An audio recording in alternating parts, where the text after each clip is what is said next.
Hello and welcome to another Leadership Insight. This is Pastor Rajan coming to you from Full Life Global Ministries, and I pray that these things are helping you, especially if you're in leadership or in any position of authority. The things that I teach you, I pray will be a help to you wherever you are.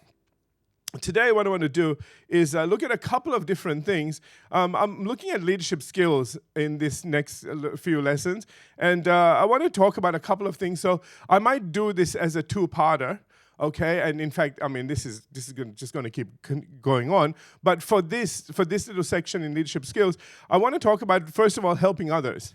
All right, in Proverbs chapter 3, verses 27 and 28, it says here, "Do not withhold good from those who deserve it when it is in your power to act. Do not say to your neighbor, 'Come back later, I'll give it tomorrow,' when you now have it with you." Now, it's talking about a neighbor here, but you know what? We can hold back on, just with our employees and people that are helping us and doing the right thing by us. And we sort of can kind of go, well, I don't know if I want to give this much or I want to do that right now. And, we always make excuses, don't we? All right? And the Bible tells us to do the exact opposite. It tells us to go out of our way to be a blessing to other people, especially as a leader, Don't underestimate the power of what you do, because in blessing people financially or blessing people in any way, it communicates to them. I'm trying to find the right words here. It communicates to them that God loves them and God appreciates them. You might say, well, I'm not God. You have no idea how people look at you, how people see you. And, you don't know what the weight of what you do carries, the weight that what you do carries. Because I didn't realize this when I first went into ministry. I used to just think I am just who I am and they're who they are. And, if they came late for something and I told them to come and we're going to do this, and, they said, we'll come and help. And they got a little bit late and I was like a little miffed and everything else. And I just said, well, I have a right to be miffed. Because, I had to do all it by myself, and they turn up and they kind of go, I'm so sorry I came late. And, you kind of go, you know what, doesn't matter. It's okay, you can go home. It's all done. That will crush people.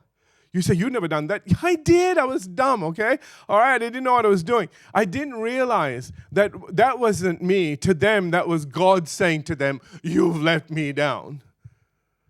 Now, I don't think more of myself as I ought to. However, I also don't want to take, myself lightly in the way I speak to people.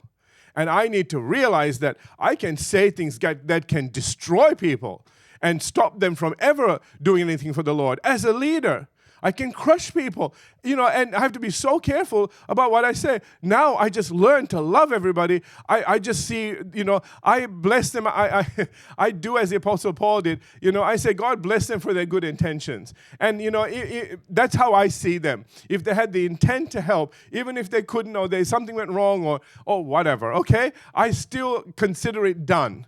I don't see them as, oh, you didn't help me, you're not going to get anything. I see it as done, and I thank them in the way as if it was already done. I pray that I don't want to take too long on this because I got 3 things I want to talk about, but I pray that this is a blessing to you, that you understand what I'm saying. The other thing, so number 1, help others. Go out of your way to help others, okay? The other thing is moderation. As a leader, we need to exercise moderation. Now, in Proverbs chapter 23, verses 20 and 21, it says, "Do not join those who drink too much wine or gorge themselves on meat, for drunkards and gluttons become poor, and drowsiness clothes them in rags." Boy, I tell you, this is a powerful verse. Be careful how, how you have fun, okay? I don't know how else to put this. Just be careful about, because I know a lot of leaders, they say, well, that's it for the week, and, we'll have a glass of wine or something and relax, and I'm not against you doing that stuff. I know some people have issues about that. I don't have issues about that. Just just be careful how much you drink, all right? We don't want you rolling on the ground. That's not a good witness, especially a leader. If the people see you, and you don't have self-control, they'll kind of think that's okay. I know when I was in ministry, I used to look at people and think, oh, I'm going to look at them as an example. And I was shocked at some of the things that they did. And I thought, how can they be, in ministry behaving like that and doing those things? And they're totally opposite to what they preach. And that just shook my world. I was just like, wow, I don't know what to do. And then God said, I'm showing you this so that you don't ever do that. Don't live a double standard. Do you all hear? Okay. Moderation. You need to be careful what you do, and you need to be careful because people are watching you.